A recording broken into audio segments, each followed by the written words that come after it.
Okay, good morning everybody. बड़ी खुशी है आप लोगों के साथ ये टॉपिक के ऊपर बात करते हुए। आग ही आग, हर इंसान किसी जमाने में जीरो ही रहता है। Do you all agree? हर इंसान किसी जमाने में जीरो रहता है और फिर वो तैयारी करता है जीत की और वो फिर हीरो बनने का कार्यक्रम चालू हो जाता है।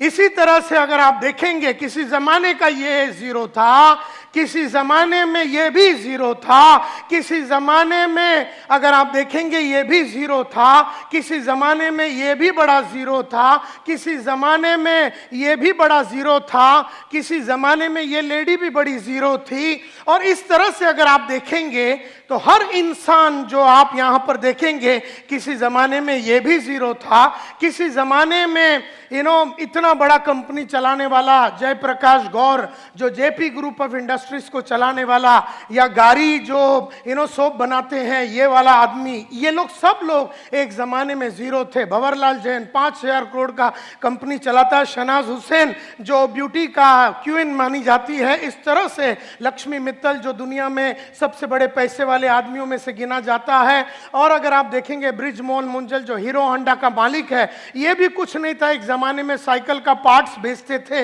ये लोग। और अगर आप देखेंगे जो पेप्सी को चलाती है इंदिरा नुई जो चेन्नई की रहने वाली और अमेरिका में बैठती है, किसी ज़माने में ये भी चेन्नई की गलियों में ज़ीरो थी। धीरूभाई अंबानी भी ज़ीरो था। शिखा शर्मा जो आज एक्सिस बैंक चलाती है as the managing director of Axis Bank, ये भी एक ज़माने में ज़ीरो थी। नंदन नीलकनी जिन्होंने इन्फोसिस को शुरू किया, ये भी एक ज़माने में ज़ीरो थे। और आज के तारीख में इंडिया का सबसे नंबर 1 पैसे वाला आदमी, आज के तारीख में इंडिया में मुकेश अंबानी से भी ज्यादा पैसे वाला आदमी का नाम है दिलीप सांघवी। आज इंडिया का इस वक्त 10:30 बजे इंडिया का सबसे ज्यादा पैसे वाला आदमी है दिलीप सांघवी। एक जमाने में आज से 30 साल पहले ये भी जीरो था। सन फार्मास्यूटिकल्स का मालिक माना जाता है। आज मुकेश अंबानी से भी ज्यादा पैसा है इसके पास। मरीको इंडस्ट्रीज जो पैराशूट बनाती है, पैराशूट वगैरह बनाती है, वो कंपनी का जो मालिक है वो भी एक ज़माने में। सुनील मित्तल जो आज एयरटेल चलाता है और एक ज़माने में गली गली में जाके टेलीफोन का इंस्ट्रूमेंट्स को बेचता था और एक एक गली में जाके जनरेटर को बेचता था। अपने स्कूटर में जाके वो गली गली में स्कूटर में जाके जनरेटर को बेचता था नॉर्दर्न इंडिया में। एक ज़माने में ये भी जीरो था। एक जमाने में सरदार वल्लभ भाई पटेल भी जीरो थे। एक जमाने में ये लोग सब जीरो थे। एक जमाने में ये भी जीरो था और एक जमाने में ये भी जीरो था। ये हीरो बन के जीरो फिर हो गया, ये हीरो बन के फिर जीरो हो गया और इसके बाजू में जो आदमी है वो हीरो का हीरो ही रह गया।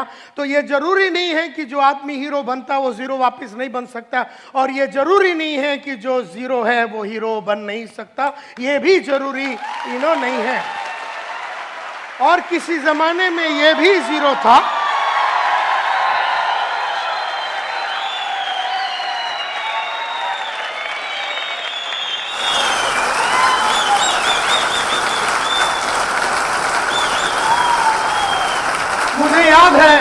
मुझे याद है मैं साहब को मिला था, मोहम्मद माजिद साहब को मिला था 2007 में केरला में।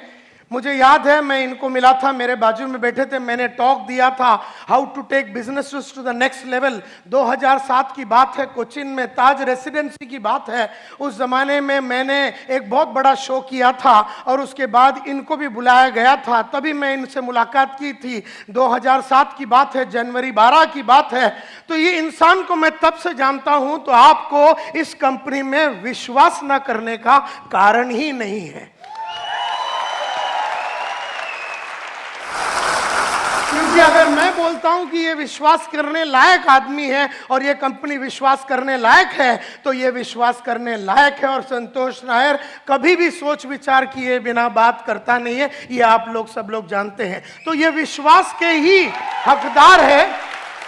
और केरला में जब इनको अवार्ड दिया गया था for the best performer and the best entrepreneur, इस तरह से केरला में इनका बड़ा नाम है और आज तुम्हारे साथ वो काम कर रहा है। तो मुझे बड़ी खुशी है कि इस तरह का कंपनी में तुम लोग काम कर रहे हो। और किसी जमाने में ये भी जीरो था, और किसी जमाने में ये भी जीरो था, और किसी जमाने में ये भी जीरो था, और किसी जमाने में ये भी जीरो था, और किसी जमाने में ये भी जीरो था, और किसी जमाने में ये और ये और ये सब लोग जीरो थे, और किसी जमाने में हम भी जीरो थे, और किसी जमाने में ये और ये और ये और ये लोग सब जीरो थे।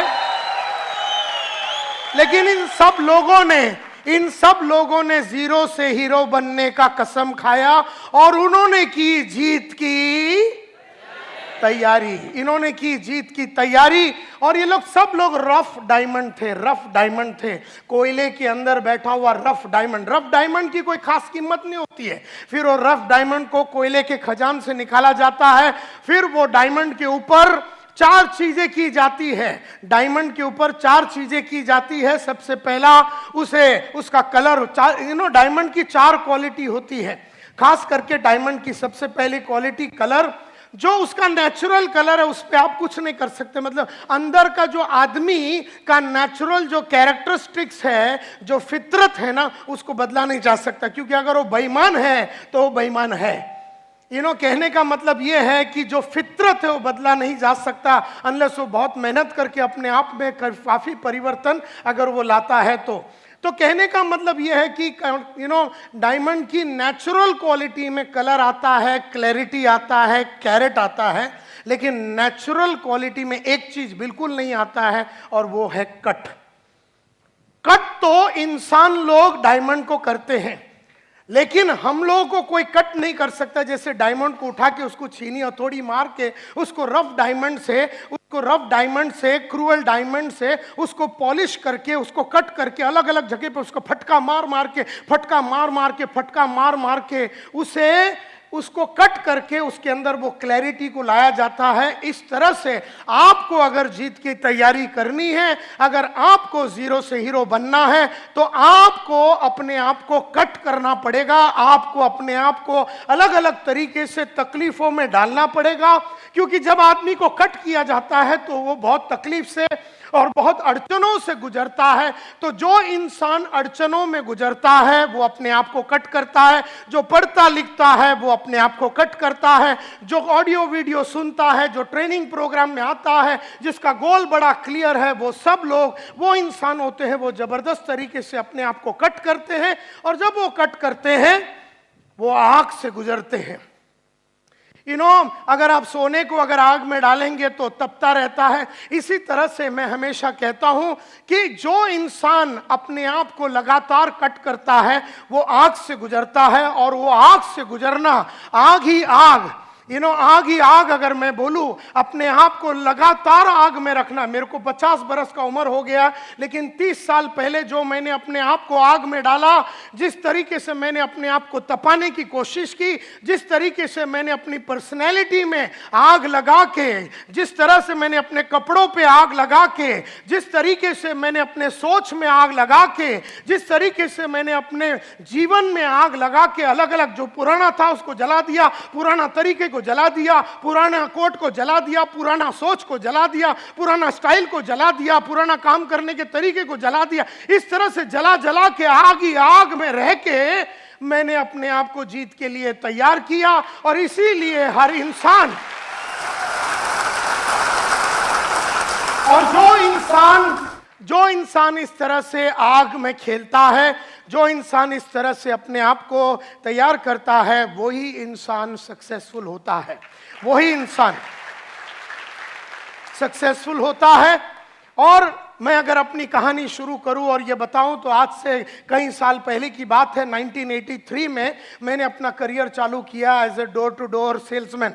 लेकिन उसके पहले मैं रोज सुबह उठता था, सुबह जाके मैं न्यूज़पेपर डालता था, न्यूज़पेपर डालने के बाद चीरा बाजार, न्यूज़पेपर मैं लोखंडवाला के गलियों में डालता था। उसके बाद मैं चीरा बाजार में चरनी रोड में जाके अपना कॉलेज, हिंदुजा कॉलेज में जाता था। दोपहर को मैं चीरा बाजार में अकाउंटेंट का नौकरी करता था और रात को मैं ट्यूशन लेता था। इस तरह से गरीब मेरी जिंदगी बीत रही थी। गरीबी से मुझे प्यार हो चुका था, सोच मेरी छोटी थी, काम करने का तरीका मेरा छोटा था, ट्रेनों में ट्रैवल करता था, सेम शर्ट 4 दिन पहनता पहनता था, एक ही चप्पल कई सालों तक, इस तरह का छोटा जिंदगी में बिता रहा था। ये 1983 की बात है। राह चलते चलते एक दिन मेरा दोस्त जो स्कूल में मेरे साथ पढ़ता था, स्वामीनाथन अय्यर, मुझसे मिला और पूछा तू करता क्या? मैं बोला रोज सुबह जाता हूँ, न्यूज़पेपर डालता हूँ, उसके बाद कॉलेज जाता हूँ, उसके बाद दोपहर को अकाउंटेंट की नौकरी करता हूँ, रात को ट्यूशन लेता हूँ। तब अय्यर ने मेरे चेहरे पे देख के बोला, संतोष नायर, एक जमाने में तू बोलता था तू बहुत बड़ा आदमी बनेगा, तू हीरो बनेगा, तू बहुत बड़ा आदमी बनेगा, लेकिन तेरी हरकतें जो तू कर रहा है, जो तू हरकतें कर रहा है, जैसे न्यूज़पेपर का धंधा कर रहा है, अपना गली का कुलकर्णी पिछले 35 साल से न्यूज़पेपर का धंधा कर रहा है, 35 साल में साइकिल में था और मैक्सिमम स्कूटर में आया, न्यूज़पेपर का धंधा करके कोई भी इंसान बड़ा नहीं हुआ। ऐसा अय्यर ने मुझसे कहा, 2 वक्त की रोटी तेरे को मिल जाएगा, लेकिन जिंदगी में तू बड़ा काम नहीं कर पाएगा। और जो तू अकाउंटेंट का नौकरी कर रहा है, कितना पगार है तेरा? आज जो 400 रुपए, अगले साल वो 500 हो जाएगा, अगले साल वो 600 हो जाएगा, अगले साल वो 700 हो जाएगा। आज से 15 साल के बाद जब तेरी उम्र 35 की हो जाएगी तो तेरा इनकम विल बी 10,000, 12,000, 14,000। किस तरह का तू शादी करेगा? क्या तेरे बच्चे होंगे? कौन से स्कूल में जाएंगे? उनके सपने कभी पूरा नहीं होगा। जिस तरीके से तू गरीब रहा, जिस तरीके से तेरे सपने कभी पूरे नहीं हुए, जिस तरीके से तेरे बाप ने तेरे को वो सब नहीं दिया जो तेरे को चाहिए था ताकि तू बड़ा इंसान बन सके, ये जो तू काम कर रहा अकाउंटेंट का, इससे तू बड़ा आदमी बन नहीं सकेगा। और रात को जो तू एक ट्यूशन लेता है उसमें 100 रुपया मिलता है, 2 ले ले 200 मिलेगा, 3 ले ले 300। ये गरीब सोच तेरी बदलेगी कब? और ये गरीबों जैसे हरकतें तेरी जो दिन बदलेगा, वो दिन तू हीरो बनेगा, वो दिन तू काम उस तरह का करेगा। क्योंकि जो अकाउंटेंट होता है ना, वो कभी अपने आप को पॉलिश नहीं करता। जो स्कूल का टीचर होता है ना, वो कभी अपने आप को पॉलिश नहीं करता। जो एक बैंक में काम करने वाला साधारण कैशियर, वो सुबह जाता है 9:30 बजे, शाम को वापस आता है, वो ना कभी अपने कपड़ों में, चाल में, ढाल में, विचार में, सोच में, तरीके में, विश्वास में, कॉन्फिडेंस में, कौशल्य में, नॉलेज में किसी तरह का वृद्धि नहीं करता। और इसीलिए वो साधारण था, वो साधारण है और वो मरेगा साधारण ही। इसलिए माय डियर फ्रेंड्स, इसलिए जरूरी है कि आदमी अपने आप को तैयार करे। जीतना हर आदमी का गेम है, लेकिन हर आदमी अपने आप को तैयार नहीं करता। जब स्वामीनाथन अय्यर ने मुझसे पूछा और कहा कि तू लाइफ में बड़ा आदमी नहीं बनेगा, तब मैंने अय्यर से पूछा, यार तू डरा मत, मेरे को बता करना क्या है। तब उसने कहा, जिंदगी बनानी है, नाम कमानी है, इज्जत कमानी है, शोहरत कमानी है, और अपनी चाहतों के हिसाब से अगर जिंदगी जीनी है, अपनी चाहतों के हिसाब से जिंदगी जीनी है, जरूरतों के हिसाब से नहीं। अपनी चाहतों के हिसाब से अगर तेरे को जिंदगी जीनी है, चाहतों के हिसाब से मतलब आज अपने को चाहा था स्कोडा लेने का, अपने स्कोडा लिया। आज अपनी चाहत है मर्सिडीज का, अपने मर्सिडीज लिया। लेकिन जरूरत के हिसाब से देखा जाए तो वेस्टर्न रेलवे जिंदाबाद। जरूरतों के हिसाब से देखा जाए तो 1 बेडरूम हॉल किचन में कार हो सकता है। जरूरतों के हिसाब से देखा जाए तो अपनी चाल में सकती है। जरूरतों के हिसाब से देखा जाए तो अपन अपने स्कूल में अपने बच्चे लोगों को म्युनिसिपैलिटी स्कूल में डाल दिया तो उसकी जो जरूरत थी नॉर्मल एजुकेशन का, वो पूरा हो गया। लेकिन अगर आपकी बेटी की चाहत अमेरिका में जाके एक डिजाइनर बनने का और उसके लिए 1 करोड़ 9 लाख रुपया लगने वाला है, तो वो बात चाहत की है, वो जरूरत की नहीं है। और उसने जब मुझसे कहा, स्वामीनाथन अय्यर ने, कि तुझे चाहतों के हिसाब से अगर अपनी जिंदगी जीनी है, जरूरतों के हिसाब से तड़प तड़प के अगर नहीं जीनी है, तो एक ही प्रोफेशन है, एक ही धंधा है, एक ही काम है, एक ही औहदा है, एक ही चीज है जो तू कर सकता है, एक ही प्रोफेशन है, एक ही काम है जिसमें अगर तू घुस गया तो तू माला माल बनेगा। तो मैंने पूछा उससे क्या? तो उसने कहा सेल्स। ऐसे कहा सेल्स। मैंने कहा कि मैंने तो सेल्स कभी किया नहीं है। तो उसने कहा, अमिताभ एक्टिंग के पहले कभी एक्टिंग नहीं किया, आशा भोसले गाना गाने के पहले गाना कभी गाया नहीं। मोहम्मद मजीद जो साहब है, वो आयुर्वेदिक के बारे में पढ़ाई करने के पहले में, उसके पहले उसको मालूमात नहीं थी। डॉक्टर बनने के पहले वो डॉक्टर था नहीं। तो हर इंसान को तैयार करना पड़ता है अपने आप को, और तुझे भी सेल्स में अपने आप को तैयार करना पड़ेगा। चला जा तू सेल्स के दुनिया में, और अगर तुझे महीने का 5,000 चाहिए तो 5,000 मिलेगा, महीने का 50,000 चाहिए तो सेल्स में 50 मिलेगा। मैंने कहा 5 लाख रुपया चाहिए तो सेल्स में मिलेगा। तेरी चाहतों के हिसाब से तेरी दुनिया चलेगी। ऐसा जब अय्यर ने मुझसे कहा तो मैंने ठान लिया मन में कि अभी तैयारी करनी है जीत की, और ठान लिया मन में कि अब जीरो रहना नहीं है, और ठान लिया मन में कि अब कट करना है अपने आप को और डायमंड बनना है लाइफ में। और तब मैंने डिसाइड किया कि मैं सेल्समैन बनूंगा। तो उन दिनों में मैंने बहुत सारे इश्तिहार में अप्लाई किया, किसी ने अपने को बुलाया नहीं। इश्तिहार पे अपन अप्लाई कर रहे थे। फिर एक दिन मैंने एक बड़ा सा एडवर्टाइजमेंट देखा, उसमें लिखा था बड़ा आदमी बनना चाहते हो, 6 महीने में बाइक लेना चाहते हो और अपने सपनों को पूरा करने चाहते हो तो आ जाओ walk in interview eureka Forbes. सुना है यूरेका फोर्ब्स? उस कंपनी का एडवर्टाइजिंग था। और हमारे पास वर्ली में, हम अंधेरी में रहते थे, वर्ली में जाने के लिए पैसा नहीं है। अपना दोस्त केवल राज सालियन के पास गया, 5 रुपया उससे उधार लिया और मैं चला गया वर्ली में। लंबा स्टोरी शॉर्ट करना चाहता हूं। पहला इंटरव्यू मेरा राजेश मल्होत्रा बोल के आदमी ने लिया। मल्होत्रा साहब 3 चीज करते थे। अगर आदमी अच्छा लगा तो सिलेक्ट, आदमी ठीक ठाक लगा तो रिजर्व कैंडिडेट, रिजर्व याला नंतर घेऊया, और अगर आदमी अच्छा लगा तो सिलेक्ट। मल्होत्रा साहब ने मेरे को पहले कैटेगरी में डाल दिया, जिसमें उन्होंने मेरे को रिजेक्ट कर दिया, क्योंकि ना मैं सेल्समैन जैसा दिखता था, ना मैं बोलता था, ना मेरी सोच वैसा उनको नजर आया। उन्होंने अंग्रेजी में बहुत सारे क्वेश्चन पूछे, मैं जवाब नहीं दे सका, क्योंकि हम बर्फी वाला स्कूल में पढ़ते थे। डॉन बॉस्को एजुकेटेड मल्होत्रा साहब ने जब अपने को अंग्रेजी में बहुत सारा पूछा तो हम जवाब नहीं दे सके। मल्होत्रा साहब ना सिलेक्ट किया ना रिजर्व में डाला, उन्होंने रिजेक्ट कर दिया। और कहा मुंह पे देख के ये कि हम 15 दिन में बताएंगे। तभी मुझे नहीं मालूम था कि 15 दिन में बताने का मतलब है कि अपने को ऑलरेडी उसने रिजेक्ट कर दिया। ये तो बाद में मालूम पड़ा कि लोग अपने को घुमाने के लिए बोलते हैं ना, सोच के बताएंगे, बाद में बताते हैं। इसका मतलब है अपने को लात मार के उन्होंने भगा दिया। ये बात वो जमाने में नहीं समझ में आया, ये तो बाद में अभी समझ में आता है कि टोपी लगाने के लिए लोग इस तरह से बोलते हैं, मी नंतर कड़ू तुला, मी बोलतो तुझशी, नंतर ये तू, इस तरह से वो बात करते हैं। तो रिजेक्ट कर दिया। अब मैं तो ये इंतजार में था कि 15 दिन में वो बताएंगे, लेकिन महीना भर में कुछ भी न्यूज नहीं आया। कहानी ऐसी जाती है कि मल्होत्रा साहब ने तो रिजेक्ट कर दिया, लेकिन बंबई आधा वो संभालते थे, आधा बंबई गुप्ता साहब बोल के दूसरा मैनेजर संभालते थे। उनको आदमियों की जरूरत पड़ी, वो मल्होत्रा साहब के पास गए और उन्होंने कहा, यार तूने बहुत सारे आदमियों को लिया है, लास्ट टाइम मैंने देखा वॉक इन इंटरव्यू में तेरे इधर 200-300 आदमी लोग आए थे, तो तेरे पास कोई कैंडिडेट है सिलेक्टेड तो मुझे दे दे। मुझे एक लोकेशन और एक ग्रुप चालू करना, एक टीम चालू करना। तो मल्होत्रा साहब ने कहा कि ये टाइम तो बहुत अच्छे आदमी नहीं मिले, इसके लिए मैंने सबको, थोड़ा ही मिला मेरे को सिलेक्टेड, तो मेरे पास नहीं है सिलेक्टेड कैंडिडेट। अच्छा, बोले तेरे पास कोई रिजर्व कैंडिडेट है तो वो दे दे, मैं उससे ही टीम चालू करता हूँ। गुप्ता साहब ने कहा, तो उन्होंने कहा नहीं यार मेरे पास रिजर्व कैंडिडेट भी नहीं है, मैंने सबको सिलेक्ट करके ले लिया। अच्छा, बोले तेरे पास रिजेक्ट माल तो होगा तो वो ही दे दे मेरे को। तो मल्होत्रा साहब को गुप्ता साहब को मल्होत्रा साहब ने वो जो 150-200 आदमी जिसको उन्होंने रिजेक्ट किया था, वो रिजेक्टेड आइटम का सब फॉर्म दे दिया, उसमें अपना भी नंबर था। उस रिजेक्टेड फॉर्म के अंदर तो वो सब जीरो के फॉर्म से, वो सब जीरो वाले थे।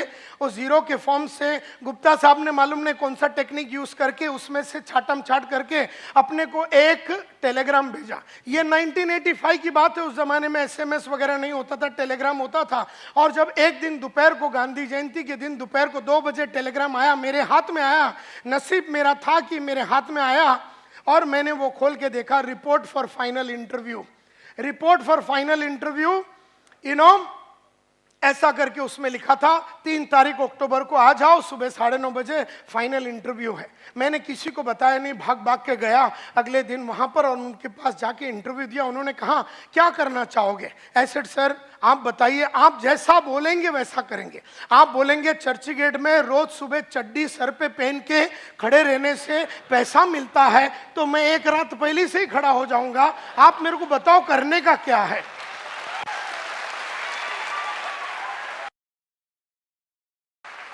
तो इस तरह से मैंने उनसे पूछा, उसने कहा कि क्या कर, मैं बोला सर मेरे को पैसे चाहिए।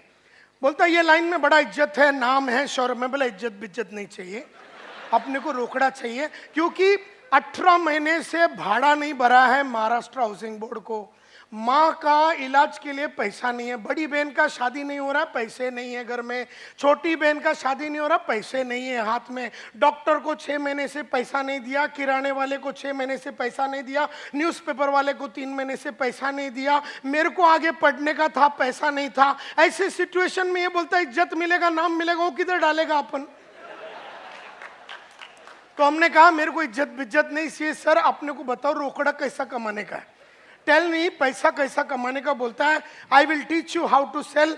एक बैच मैं कल सुबह 4 अक्टूबर को चालू कर रहा हूं, मैं एक बैच चालू कर रहा हूं 14-15 लोगों का, और एक मैं 15 दिन के बाद ज्वाइन चालू कर रहा हूं, तू कौन सा ज्वाइन करना चाहेगा? तो हीरो जो 0 लोग होते ना, तो मैंने बोला 15 दिन के बाद आता हूं। ये 0 लोग का यही काम होता है, कल सुबह मौका है, वो 0 लोग कभी पकड़ेंगे नहीं, 15 दिन डीले कर। मैं बोला 15 दिन के बाद आता हूँ, बाकी सब काम सल्टा बिल्टा के मैं आता हूँ। अभी सल्टाने के लिए क्या है लाइफ में? कुछ भी है नहीं, 8 आना है नहीं तेरे जेब में, क्या सल्टाएगा तू? फिर 0 लोग ऐसे बात करते हैं, मैं सल्टा के आता हूँ जैसे कि अंबानी की औलाद है, बहुत कुछ सल्टा के आने का है, इधर कुछ है नहीं।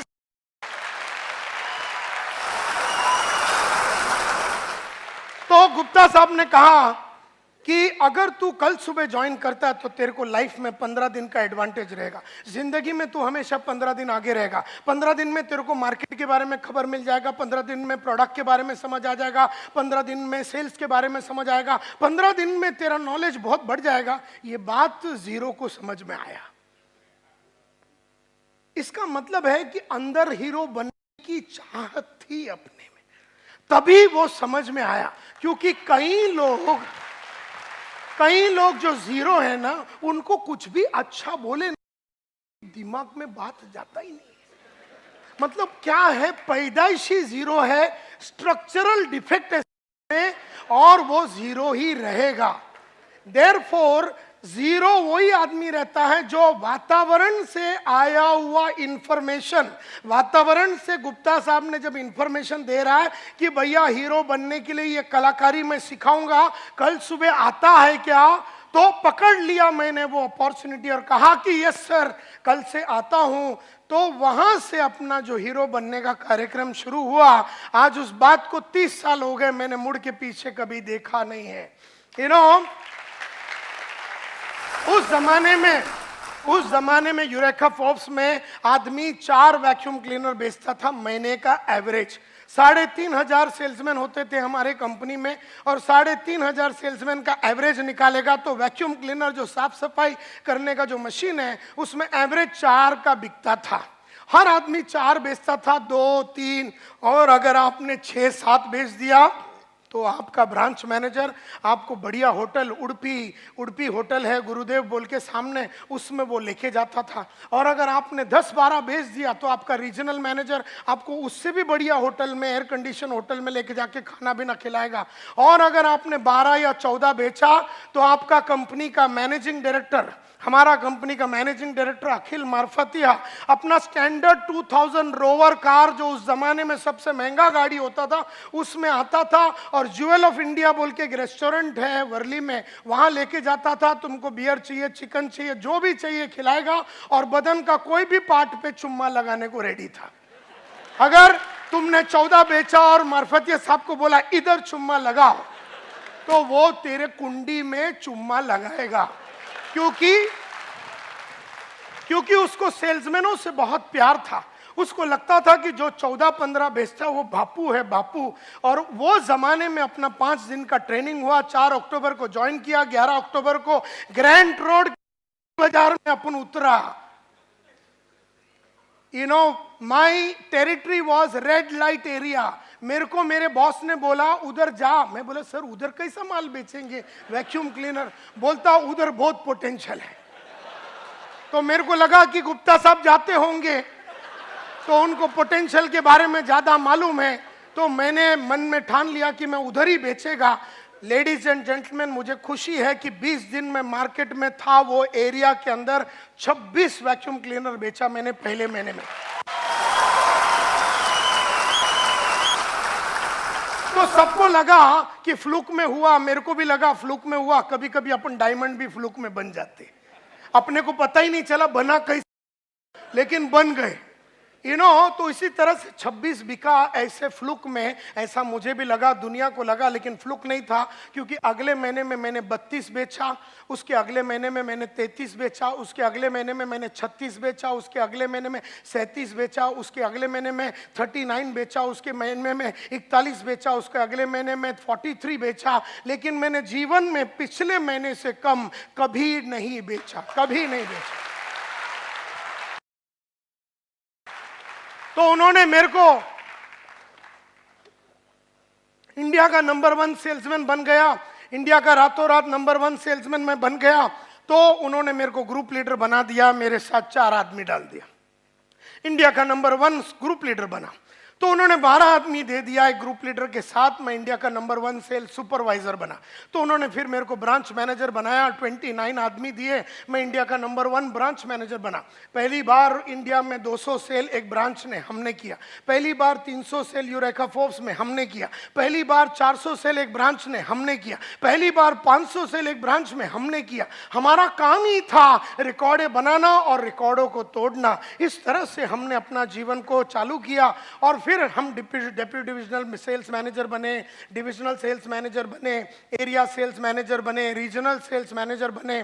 और फिर उसके बाद सीज फायर बोल के फायर एक्सटिंग्विशर कंपनी, लाल कलर का जो फायर एक्सटिंग्विशर है, उस कंपनी में डीजीएम बने और जनरल मैनेजर बने। और फिर उसके बाद एक ट्रेनिंग कंपनी टीम प्रोडक्टिविटी बोल के कंपनी में वाइस प्रेसिडेंट बने और वहां का हम डायरेक्टर बने। और 15 साल पहले हमने स्मार्ट बोल के ये ट्रेनिंग कंपनी शुरू की, जो इंडिया का जाना माना ट्रेनिंग कंपनी, हिंदुस्तान यूनिलीवर होवे, कोको कोला होवे, प्रॉक्टर एंड गैम्बल होवे, फोर्ड होवे, हुंडई होवे, महिंद्रा एंड महिंद्रा होवे, एशियन पेंट्स होवे, दुनिया की बेहतरीन कंपनियों को ट्रेन करने के बाद आज से करीबन 8-9 साल पहले हमने कहा कि अब ये बड़े कंपनियों को छोड़ देंगे और small medium nano micro enterprises, जो छोटे धंधे वाले 10 करोड़ 100 करोड़ 25 करोड़ 50 करोड़ ऐसे लोगों के साथ काम करेंगे। और आज हम लोगों का कंपनी पूरा छोटे और मीडियम एंटरप्राइजेस के धंधे वालों के लिए काम करती है। इस तरह से एक भयंकर 120 जन का कंपनी को हमने बनाया। मुझे याद है मेरा पहला घड़ी था हेनरी सैंडोज एंड फिल्स, पहला घड़ी था मेरा हेनरी सैंडोज एंड फिल्स, 25वां हैंड है मेरे ख्याल से, जो मेरे बाप ने मेरे को गिफ्ट दिया था, सेकंड हैंड भी नहीं था वो, 25वां हैंड था, 25 रुपया का लिया था मेरे फादर ने, वो मेरा पहला घड़ी था। मैंने टारगेट रखा कि मैं 500 रुपये का सिटीजन कॉर्ड्स खरीदूंगा मेरे पहले पगार से, और मैंने वो खरीदा। उसके बाद मैंने लक्ष्य रखा, पर्पस रखा, गोल रखा कि अब मैं 1200 का घड़ी खरीदूंगा, टाइटन क्लासिक खरीदा। फिर मैंने लक्ष्य रखा कि मैं 5000 का घड़ी खरीदूंगा, फिर मैं 50,000 का घड़ी खरीदूंगा। फिर लक्ष्य रखा 1 लाख, 2 लाख, 3 लाख, 4 लाख, 5 लाख, 5,60,000 रुपए का मैंने घड़ी का टारगेट रखा और मैंने रोलेक्स का घड़ी 5,60,000 का खरीदा। मुझे याद है मेरा जो पहला पेन होता था वो 2 रुपए का शार्प का पेन होता था, जो वेस्टर्न रेलवे में अपन ट्रेन में जब जाते हैं तो वो बेचने के लिए आदमी आता है। तब मैंने टारगेट रखा कि मैं विल्सन का पेन रखूंगा, 40 रुपया का, 40 रुपए का विल्सन का पेन रखता था।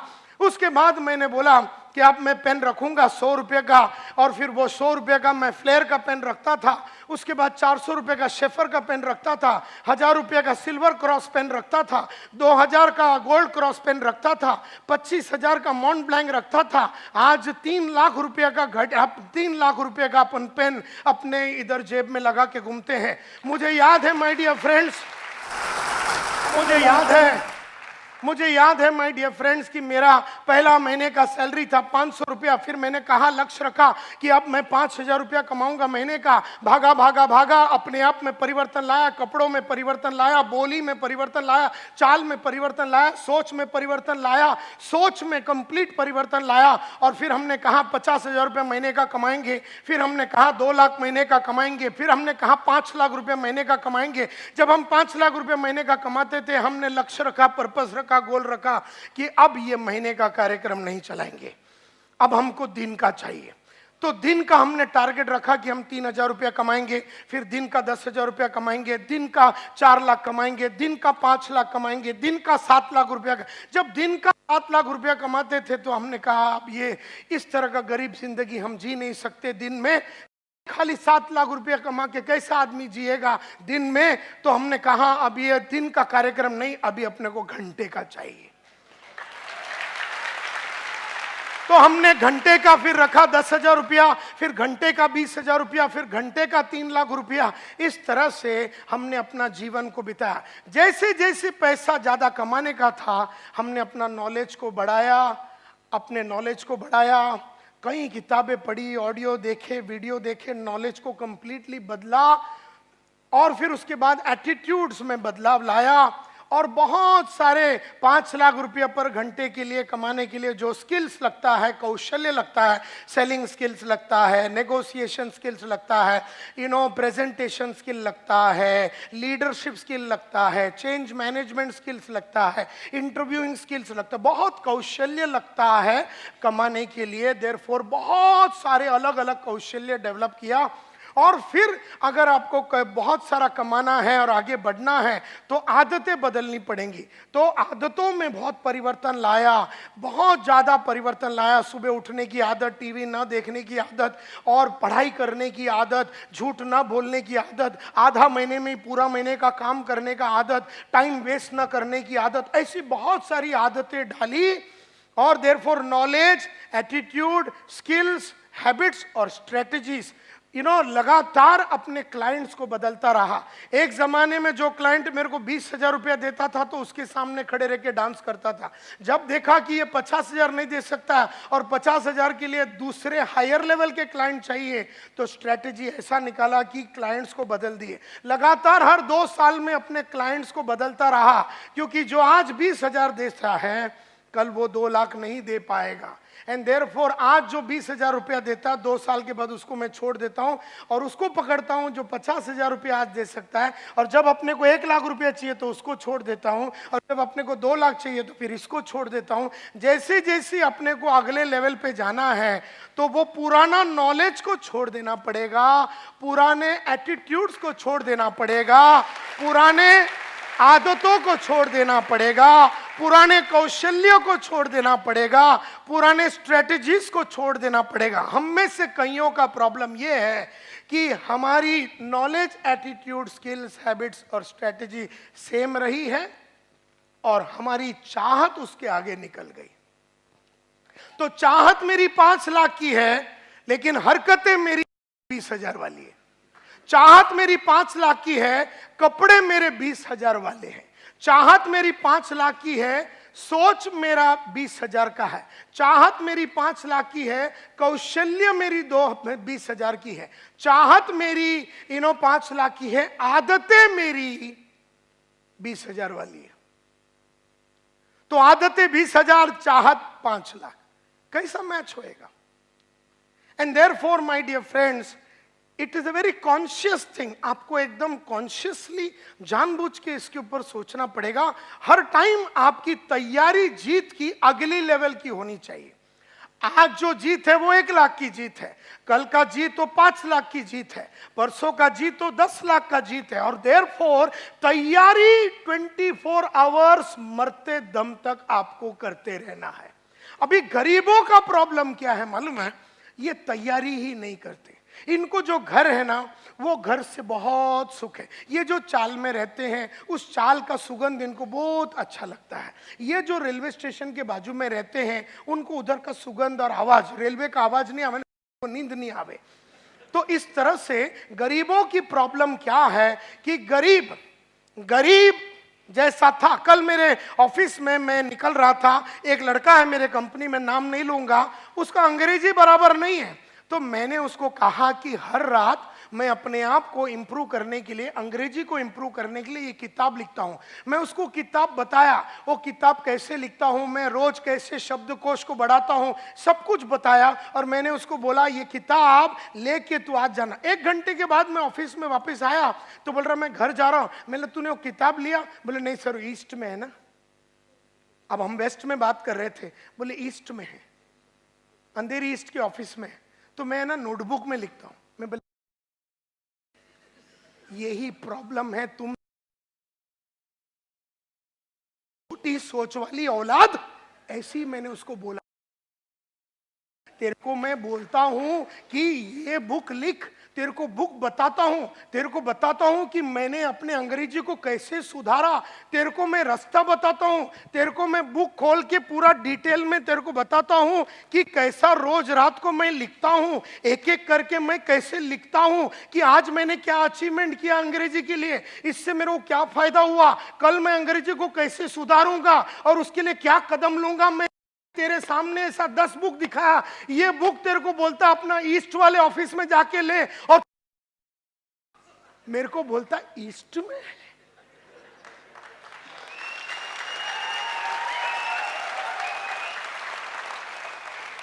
यही बात करने के लिए मैं 3 लाख रुपया लेता हूं तेरे को फ्री में, तू हमारे कंपनी में काम करता है, तो बोलता मैं नोटबुक में लिखूंगा।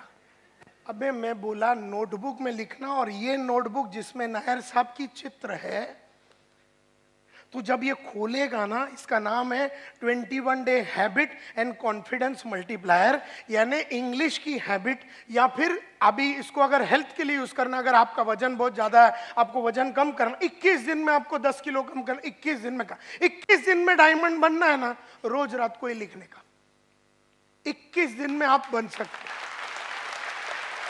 कुछ भी आपको अंग्रेजी सीखना है 21 दिन में आप सीख सकते हैं, आपको अरबिक सीखना है 21 दिन में। जब मैंने उसको बताया ये सब बातें, तो बोलता मैं नोटबुक में लिखूंगा। यही सोच है एक छोटे आदमी का, कि जब बड़े विचार उसके सामने पेश किया जाता है, बड़े तरीके से काम करने का रास्ता उसको दिखाया जाता है, तब आदमी छोटेपन पे ही बैठा रहना चाहता है। यही प्रॉब्लम है इस दुनिया का, क्योंकि वो उसको मैं बोलता हूं तैयारी कैसा करने का, उसको समझ में नहीं आ रहा। वो ये बुक छोड़ के अंधेरी ईस्ट तक जाने के लिए आधा घंटा पौना घंटा लगेगा, और रिटर्न आना, यानी बदन को जो तकलीफ लगेगा, फिजिकल पेन जो लगेगा, जो तकलीफ लगेगा, खर्चा लगेगा, और वहां जाके उसको लाना, उसने उस चीज को पोस्टपोन ही कर दिया। And that is why a large number of people अपने आप को बना नहीं सकते हैं, क्योंकि वो तैयारी जीत की नहीं कर रहे, वो हमेशा तैयारी हार का कर रहा है। वो आदमी जिसकी हरकत कल थी, वो जीत की तैयारी नहीं थी, वो हारने की तैयारी थी। तो जीतने वाले उसको लेसन सिखा रहे, लेकिन हारने वाले को इतनी जमाने से हारने की आदत, क्योंकि उसका उम्र चाहे 35 का है और 15 साल से जानता है कि मेरी अंग्रेजी खराब है, और 6 महीने में अंग्रेजी सुधार सकता है अगर वो मन में ठान लेगा। लेकिन गरीबों की प्रॉब्लम यही है कि तैयारी और जीत के लिए आगे बढ़ने की तैयारी करने से कतराता है। ये प्रॉब्लम है उसका। देयरफॉर मैं यहां खड़े रह के मुजरा करूं या कुचिपुड़ी करूं या भरतनाट्यम करूं, गरीबों को ठेंगा कोई फर्क पड़ने वाला नहीं है। अगर कल रात को आप चाल में गाली दे रहे थे अपने आप को कि कैसे मैं 2 बेडरूम हॉल किचन में जाऊं, आप अस्वस्थ थे, आपकी छोटी जिंदगी से आप परेशान थे, आपका लड़का या लड़की छोटे स्कूल में जा रहे और कॉन्वेंट में नहीं जा रहे, इससे आपको गुस्सा आता है, तो ही आप कदम लेंगे। लेकिन आप ये सोचते मैं तो बड़ा नहीं, मेरा लड़का म्युनिसिपैलिटी में जाता है, बहुत बढ़िया। तो प्रॉब्लम ये है माय डियर फ्रेंड्स कि तैयारी जो जीत की होती है, वो हर आदमी जब जीतने के लिए तैयार होता है वो जीरो रहता है और उसे हीरो बनना पड़ता है। इस तरह से मुझे याद है कि मेरा पहला जो गाड़ी था, पहला जो बाइक था, वो मैं वेस्टर्न रेलवे में जाता था। उसके बाद मैंने पहला सेकेंड हैंड कावासाकी बजाज खरीदा। फिर मैंने कहा कि इसके ऊपर ज़्यादा देर में वक्त नहीं बिताऊंगा, तो मैंने राजदूत 175 टेलीस्कोपिक सस्पेंशन वाला बाइक लिया। उसको मैंने थोड़े दिन चलाया, मैं बोला इसको ज़्यादा दिन नहीं चलाऊंगा। सेकेंड हैंड प्रीमियर पद्मिनी का लक्ष्य रखा। जो दिन मैंने वो खरीदा वही दिन हमने लक्ष्य रखा कि हम मारुति 800 लेंगे। जो दिन हमने मारुति 800 लिया, उसी दिन उसी क्षण जब उसको महालक्ष्मी टेम्पल में लेके जाके पूजा करके वापस आ रहे थे, हमने अगला गाड़ी गाड़ी मारुति एस्टीम 6,35,000 रुपए का टारगेट रखा। जो दिन हम सिद्धि विनायक से उसको पूजा करके ला रहे थे वही दिन 15 लाख हुंडई सोनाटा का टारगेट रखा। जो दिन उसकी पूजा करके वापस ला रहे थे उसी दिन हमने टारगेट रखा कि मर्सिडीज सी क्लास मतलब ई क्लास लेंगे 54 लाख रुपए का। जो दिन 54 लाख का मर्सिडीज लिया उसी दिन हमने लक्ष्य रखा कि एस क्लास मर्सिडीज लेंगे। जो दिन हमने एस क्लास मर्सिडीज लिया 6 करोड़ का रोल्स रॉयस लेने का, वही दिन टारगेट हमने सेट कर दिया। तो पैसा हो, घड़ी हो, गाड़ी हो, लाइफ हो, 2 बेडरूम हो, 3 बेडरूम हो, 4 बेडरूम हो, कंपनी हो, ये सब चीजें जैसा अपने को चाहिए था वैसा अपने को मिला, क्योंकि अपन ने जीत की तैयारी की। हम जीरो थे लेकिन हम हीरो बनना चाहते थे। हम रॉ डायमंड थे, हम कट करने को रेडी थे, हम औरों को कट करने को देने के लिए रेडी थे। हमने अपने बॉस के सामने अपने आप को निछावर किया और बोले सर आप बताओ ये बदन से क्या होना चाहिए, ये मन से क्या होना चाहिए, ये बॉडी से क्या होना चाहिए। उन्होंने कहा कि ये चीजें अगर आप करेंगे तो आप सक्सेसफुल होंगे। ऐसे अनकंडीशनली अपने आप को सरेंडर किया, ऐसे अनकंडीशनली अपने आप को सरेंडर किया अपने बॉस लोग के सामने, अपने अपलाइन के सामने, अपने कलीग्स के सामने। जो बोला गया है, जैसा बोला गया है, हजारों किताबें पढ़ी, किताबों में जो लिखा है, हजारों सीढ़ियां सुनी, जो सीढ़ी में लिखा हुआ है, बोला हुआ है, वैसे का वैसा पॉइंट टू पॉइंट डिक्टो वो मैंने किया। अपना दिमाग कभी मैंने नहीं लगाया। तो आज अगर मैं आप लोगों को कुछ बोलता हूं कि क्या करना है, आप अपना दिमाग मत लगाओ, आप बस वो करो जो मैं आपको बोल रहा हूं। लेकिन मुद्दा यह है माय डियर फ्रेंड्स, और ये इस तरह से जब आप आदमी करेगा तो ये कहा जाता है कि वो आग में आज भी तप रहा है। हर दिन मैं 1 घंटा रीडिंग करता हूं, हर दिन मैं रोज रात को ऐसे 3 किताबें लिखता हूं जो मेरे 1 से सवा घंटा ले लेता है। इस तरह से मैं जो चीजें करता हूं 1 से सवा घंटा रोज मैं जीत की तैयारी करते हूं। और जबकि मेरा कमाई दिन का 5-1 लाख रुपया है, तब मैं सवा घंटा रोज रात को ऐसी किताबें लिखता हूं। तो समझ लो कि तुम्हें कितना तैयारी करना पड़ेगा, कितना एफर्ट डालना पड़ेगा। आज हम ये स्टेज पे आ गए हैं, फिर भी हमने पढ़ाई लिखाई को बंद करने से इनकार किया। हम कभी ये मानते ही नहीं है कि माझ्याकडे काही आहे आणि मला काही कळतं। अपने को कुछ नहीं आता है, अपन एकदम सिंपल आदमी है, अपने को जमाने के बारे में कुछ नहीं मालूम है। रोज रात को पढ़ता हूँ, रोज रात को अपने आप को अपग्रेड करता हूँ, और इसीलिए 30 साल से रेगुलरली सक्सेस मिला। कईयों को 1 साल सक्सेस मिलता है, फिर नीचे चला जाता है, फिर 6 महीना गायब रहता है, फिर थोड़ा सक्सेस मिलता है, फिर वो नीचे चला जाता है, फिर थोड़ा मिलता है, फिर वो गाँव चला जाता है, फिर नीचे चला जाता है। इस तरह से लाइफ बढ़ता नहीं है, इस तरह से लाइफ बनता नहीं है। तो माय डियर फ्रेंड्स, मुझसे लोग देयरफॉर पूछते हैं कि सर ये सभी लोग जो थे जिनके बारे में आपने कहा जो जीरो थे और हीरो बने कैसे, तो मैंने स्टडी किया उनके लाइफ को, मेरे लाइफ को, और दुनिया के बेहतरीन विश्वनाथन आनंद जो चेस प्लेयर है, दुनिया के बेहतरीन बैट्समैन, दुनिया के बेहतरीन एक्टर, इनके लाइफ को, दुनिया के बेहतरीन नेटवर्कर। मैं नेटवर्किंग इंडस्ट्री में 1989 में घुसा था। I was India's first representative. 1988 में इंडिया का सबसे पहला रिप्रेजेंटेटिव था। डायरेक्ट सेल्स के लिए मेरे को भेजा गया बर्लिन में, जर्मनी में, वर्ल्ड डायरेक्ट सेल्स कांग्रेस में, जहां पर दुनिया की बेहतरीन वर्ल्ड कॉरपोरेशन का कॉन्फ्रेंस हुआ था। और आज से करीबन 30 साल पहले मैं पहली बार नेटवर्किंग से वाकिफ हुआ। तो मेरा पहचान और मेरी अंडरस्टैंडिंग और मेरी क्लैरिटी 30 साल पुरानी है। और मैंने इन 30 सालों में देखा कि लगातार कुछ लोग आगे बढ़ते हैं और कुछ लोग ऊपर नीचे, और कुछ लोग बढ़ ही नहीं रहे हैं, वो उठ ही नहीं पा रहे हैं। तो ऐसा क्यों हुआ? तो मैं एक वॉयज ऑफ डिस्कवरी में गया। मैंने कईयों की बायोग्राफी पढ़ी, ऑटोबायोग्राफी पढ़ी, मैंने बहुत सारे लोगों का मीटिंग किया, और मैंने बहुत सारे चीजें सोचा, और दुनिया की बेहतरीन MLM और नेटवर्क मार्केटिंग के लोगों से वर्ल्ड वाइड मिला। एमवे का मालिक, एवरी श्लेन का मालिक, एवॉन का मालिक, सब मेरे बाजू में बैठे रहते थे आज से करीबन 25-30 साल पहले। और उन सब लोगों को वर्ल्ड की सबसे बढ़िया कंपनी की, MLM कंपनी की लोगों से मेरा उठना बैठना हुआ था 30 साल पहले, उन सब से सीखा और मैंने पूछा अपने आप से, दुनिया के लिए पूछा कि सक्सेस का फॉर्मूला क्या है। तब मुझे समझ में आया, success everybody wants it, yes और नो। मैंने देखा कि किसी को भी पूछो सक्सेस चाहिए, तो मुझे लगा कि हार्ड वर्क शायद सक्सेस का फॉर्मूला रहेगा, लेकिन मैं आज आपको बताना चाहता हूं हार्ड वर्क का सक्सेस से कोई लेना देना नहीं है। क्योंकि अगर हार्ड वर्क ही सक्सेस का फॉर्मूला है तो मेरे बाजू में एक आदमी रिक्शा चला रहा है, पिछले 30 साल से गरीब था, गरीब है, गरीब रहेगा। तो हार्ड वर्क का सक्सेस से कोई लेना देना नहीं है। हाँ, शायद हार्ड वर्क एक चीज हो सकता है सक्सेस के लिए, एक एलिमेंट हो सकता है सक्सेस के लिए, लेकिन सिर्फ हार्ड वर्क से आदमी लाइफ नहीं बना सकता। क्योंकि अगर सिर्फ हार्ड वर्क करना है तो मजदूर लोग भी रोज हार्ड वर्क करते हैं, लेकिन उनका लाइफ सक्सेसफुल नहीं होता। देयरफॉर हार्ड वर्क शायद सक्सेस का एक फॉर्मूला है, लेकिन सिर्फ हार्ड वर्क से सक्सेस नहीं मिलता।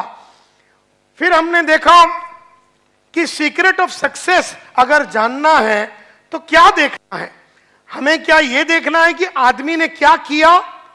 तो आदमी ने, सचिन तेंदुलकर ने क्या किया, 50 सेंचुरी मारा टेस्ट में, 50 सेंचुरी मारा वनडे में।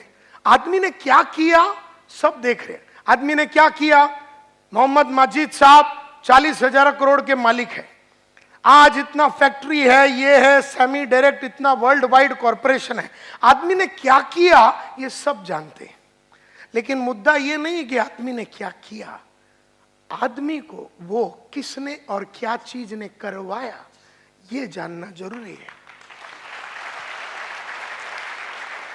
कौन है जो सचिन तेंदुलकर से 50 सेंचुरी करवाया, क्या है जिसकी वजह से सचिन तेंदुलकर 50 सेंचुरी वनडे में मारा, 50 सेंचुरी मतलब टेस्ट मैच में मारा। वो क्या है जो नायर साहब को 7 लाख रुपया दिन का कमाने में मजबूर करती है। कौन कर रहा है उसे, क्या किया ये सब लोग जानते हैं कि वो 7 लाख कमा रहा है, लेकिन दैट इज नॉट इंपॉर्टंट। तो काय केला, दैट इज नॉट इंपॉर्टंट। कोणी त्याच्याशी हे करून घेतलं, क्या की, मतलब what made main do it, क्या चीज है जिन्होंने उनसे ये करवा के लिया, ये जरूरी है। क्योंकि अमिताभ बहुत बड़ा एक्टर है और करोड़ों रुपया कमाता है, व्हाट मेन डू, तो वो तो नजर आ रहा है कि वो क्या किया है, कि वो रोल्स रॉयस गाड़ी चलाता, ये तो दिखता है, लेकिन what made main do it, क्या चीज करने के वजह से वो रोल्स रॉयस तक पहुंचा, क्या चीज करने की वजह से वो 50 सेंचुरी मार सका, क्या चीजें करने से वो 7 लाख रुपया दिन का कमा सकता है, क्या चीज करने से। तो जब मैं इस स्टडी पे पहुंचा तो मैं समझ गया कि मैं ढूंढ रहा था the common denominator of success, कि वर्ल्ड में सक्सेस का कॉमन डिनोमिनेटर या कॉमन फैक्टर क्या है। मैं इस नतीजे पे पहुंचा कि दुनिया में सिर्फ सक्सेस का एक फॉर्मूला है, और ये मैं 500 बार बोल चुका हूं, लेकिन फिर भी जब जब मैं बोलता हूं तो मुझे याद आती है कि मुझे ये करते रहना है, हर दिन, हर शाम, हर घंटे मुझे करते रहना है। जानना और करने में बहुत फर्क है। जानने वाले लोग इंटेलिजेंट होते हैं, करने वाले लोग वाइज होते हैं। इंटेलिजेंट आदमी को सब मालूम है क्या करने का, लेकिन जो प्रज्ञा को प्राप्त हुआ है, जो वाइस आदमी होता है, जिसको शाना बोलते हैं, वो करता है, और इंटेलिजेंट खाली जानता है। तो जानता सब आदमी है कि सुबह जल्दी उठना चाहिए, लेकिन करते सिर्फ वाइस आदमी लोग हैं। जानते सब आदमी है कि पढ़ना चाहिए है, लेकिन करते सिर्फ वो है जो प्रज्ञा को प्राप्त हुए, जो विजडम को प्राप्त हुए, जो जिंदगी में क्लैरिटी के साथ सोच सकते हैं। तो मैं ढूंढते ढूंढते एकमात्र फॉर्मूला पे आया कि सक्सेस का सिर्फ एक फॉर्मूला है। जैसे थोड़े देर पहले जब इधर खड़े रह के कमांडो साहब ने कहा कि रिकॉर्डिंग नहीं करना है, फिर भी मेरी नजरें उधर जा चुकी है जहां पर 3 आदमी ये रूम में रिकॉर्डिंग कर रहा है। अब उसको जानने में प्रॉब्लम नहीं, वो जानता है लेकिन वो करता नहीं है। तो इसमें फर्क है, वो सस्ते में रिकॉर्डिंग करके लेने के चक्कर में है। वो सीढ़ी नहीं खरीदेगा 1200 रुपए में, जो रास्ता सही है उस पे वो नहीं जाएगा, बेईमानी करेगा। तो ये जो रिकॉर्डिंग चालू है, जो भी कर रहा है वो बेईमान।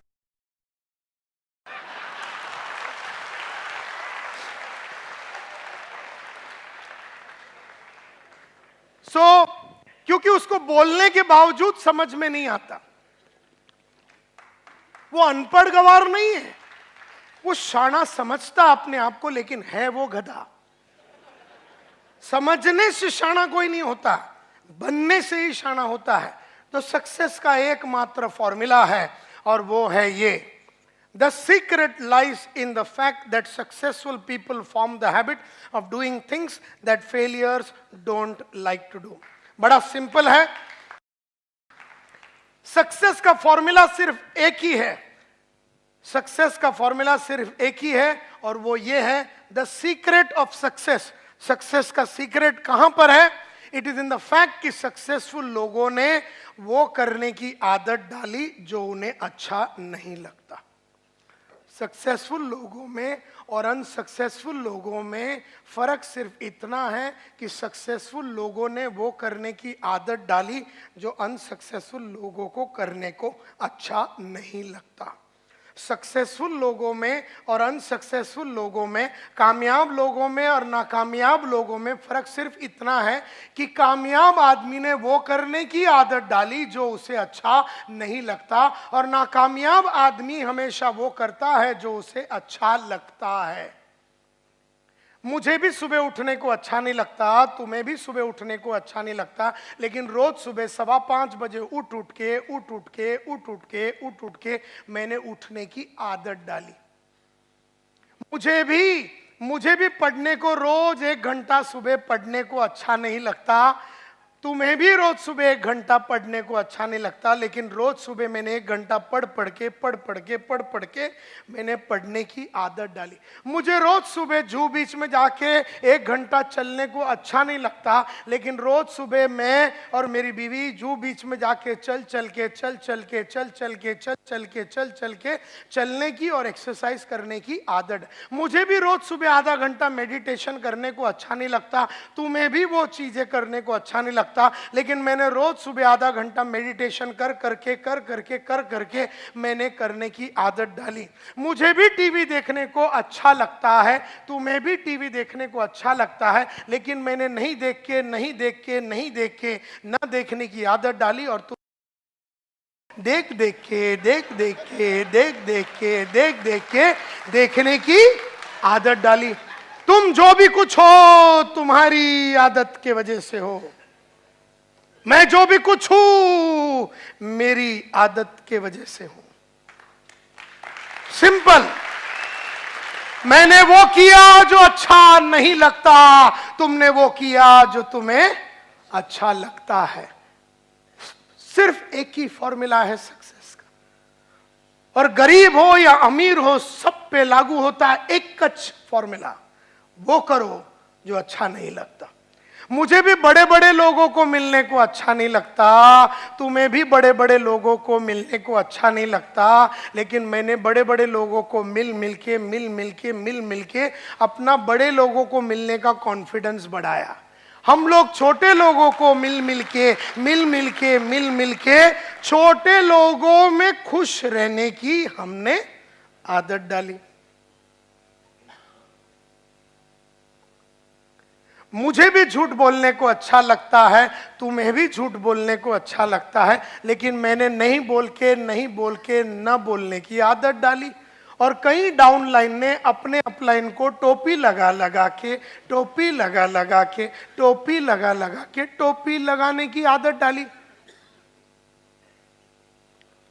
मुझे भी रोज काम करने को अच्छा नहीं लगता, तुम्हें भी रोज काम करने को अच्छा नहीं लगता, लेकिन मैंने रोज काम करके रोज रेगुलरली काम करने की आदत डाली। तुमने कभी कभी काम करने की आदत डाली। तुम जो भी कुछ हो तुम्हारी आदत की वजह से है। अमिताभ जो भी कुछ है उसकी आदत की वजह से, मैं जो भी कुछ हूं मेरी आदत की वजह से है। हम सब लोग जो भी कुछ है हमारी आदत की वजह। और मैं ये बोलता हूं क्वालिफिकेशन से कोई फर्क नहीं पड़ता है, एजुकेशन से कोई फर्क नहीं पड़ता है। तुम कहां से आए, तुम महाराष्ट्रन हो, हिंदू हो, मुसलमान हो, तुम सिख हो, ईसाई हो, तुम्हारा बाप गरीब था, तुम चाल में रहते थे, तुमने पढ़ाई किया नहीं किया, तुम्हारा सपोर्ट है सपोर्ट नहीं है, तुम्हारा अच्छा कांटेक्ट है नहीं है, तुम चाल में रहते थे बिल्डिंग में रहते थे, इससे कोई फर्क नहीं पड़ता। तुम्हें सिर्फ वो करना है जो तुम्हें अच्छा नहीं लगता। कई लोग इधर आके बैठ के, कई लेक्चर में आके बैठ के सो जाते हैं, बैठ के सो जाते हैं, बैठ के सो जाते हैं, क्योंकि उनको लेक्चर में आके बैठ के सोने की आदत लग गई। और कोई लोग है किताब लेके आते, बोले इंपॉर्टेंट पॉइंट लिखते हैं, चलो इंपॉर्टेंट पॉइंट लिखते हैं। और कई लोग ऐसे खाली हाथ। मैं जिधर भी जाता हूं नोट्स बनाता हूं, तुम जिधर भी जाते हो नोट्स नहीं बनाते हो। फर्क सिर्फ इतना ही है, मैं वो बुक लेके आता हूं और पॉइंट लिखता हूं।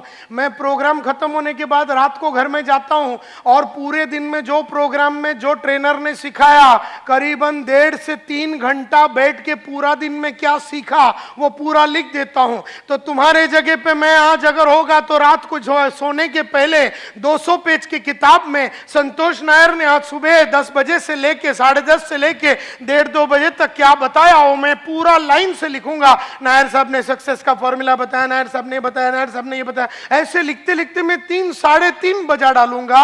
और तुम में से कई ऐसे लोग हैं बराबर रात को 10 बजे राणा प्रताप देखेंगे, उसके बाद कुछ तो लोग कहेंगे देखेंगे, उसके बाद 11 बजे आहट देखेंगे, और फिर बाजू में जो आइटम है उसको पकड़ के सो जाएंगे।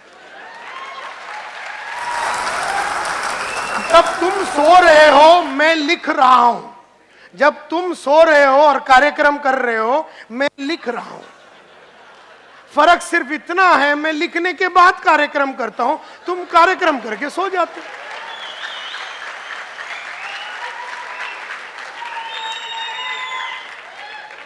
तो जब तुम दूसरे दिन सुबह उठे, तुम सेम आइटम है, मैं जब उठा तो मैं बदल गया था। तो मैं कल और आज में सेम आदमी नहीं हूं, तुम कल और आज में सेम आदमी हो। ये तुम्हारी आदत है। इसके लिए जीत की तैयारी मैंने कल रात को की, तुमने दूसरा कुछ तैयारी किया। मैं जीतने की तैयारी की, तुम मजा किया। मजा करने से जीतता नहीं है आदमी। मजा भी करना चाहिए, मैं ना नहीं बोलता हूं, घूमना चाहिए, फिरना चाहिए, टीवी देखना चाहिए, लेकिन अपना वो काम जो तुम्हें अच्छा नहीं लगता वो करने के बाद तुम्हें वो करना है, एंड नॉट बिफोर।